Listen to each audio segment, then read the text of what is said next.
Okey guys, di tangan aku sekarang ni ada dua produk daripada Craft Geek sesuai untuk korang yang nak jadi content creator ataupun YouTuber. Satu adalah Craft Geek yang power shutter dan satu lagi Just Tap tripod macam ni. Untuk yang power shutter, dia jenis yang macam ni, dia adalah handheld grip untuk korang punya smartphone. Dia gunakan MagSafe dan satu lagi Just Tap tripod. Aku suka dengan Craft Geek tripod ni sebab dia just tap sahaja. Okay, so tripod dia jenis macam ni guys. Ada logo Craft Geek di sini, and then ada satu juga shutter remote korang boleh gunakan, dan dia gunakan MagSafe. Okay, untuk MagSafe dia ni korang boleh nampak agak kuat dan juga korang boleh tarik dia keluar. Kita tengok ketinggian dia guys. Okay, ketinggian dia agak tinggi dan paling best dia adalah just tap sahaja. So macam ni terus boleh set up korang punya tripod Craft Geek ni. Tengok, sebab bawah ni bila korang tutup, okay, nak set up dia pun sangat mudah. Di sini dia tunjukkan anak panah, korang just tap sahaja. Okay, tap sahaja dia semacam ni, dia terus boleh berdiri guys. Okay, so memang stable. Dia ada 3 kaki ni, 1, 2 dan juga 3. Bila korang tarik dia punya hujung ni, okay, dia boleh laraskan macam ni, and then dia punya MagSafe ni korang juga boleh pusing-pusing dia macam ni. Okay, kemudian power shutter yang jenis grip macam ni. Okay, sekarang ni korang boleh nampak design dia. Kedua-dua belah ni ada MagSafe. Okay, depan dan juga belakang. Dan ada satu shutter sini.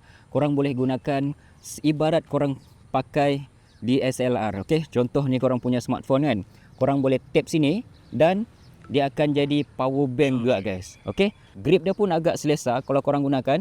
Nak gunakan shutter ni, korang perlu connect dengan Bluetooth lah, baru boleh gunakan. Dan gabungan dua ni antara tripod, just tap dan juga power shutter ni, sebabkan dia dua-dua MagSafe, okay, korang boleh tap dia je macam ni. Okay, sekarang dua produk Craft Geek ni kita boleh gunakan secara serentak sebab dia gunakan MagSafe. So bila korang buat konten tu, korang boleh shoot vertical macam ni, korang juga boleh shoot horizontal macam ni.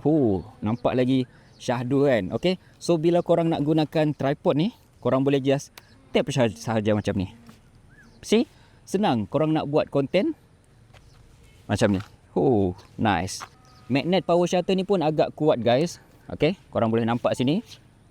Dia siap boleh charge, tapi korang kena penuhkan lah bateri dia ni. Bila korang sudah settle buat konten, korang boleh cabut macam tu saja. Tak perlu lagi nak pusing-pusing gunakan yang screw tu. Korang just cabut magnet sebab dia gunakan MagSafe. Okay, nak tutup pun sangat mudah.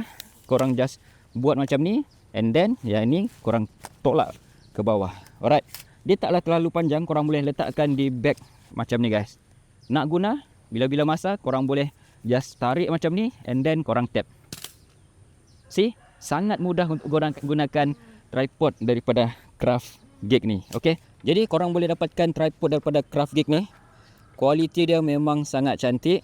Nak pegang dia pun selesa. Okay, dan juga power shutter daripada Craft Geek ni guys. Dia punya grip memang sangat selesa. Boleh check di bawah. Bye bye.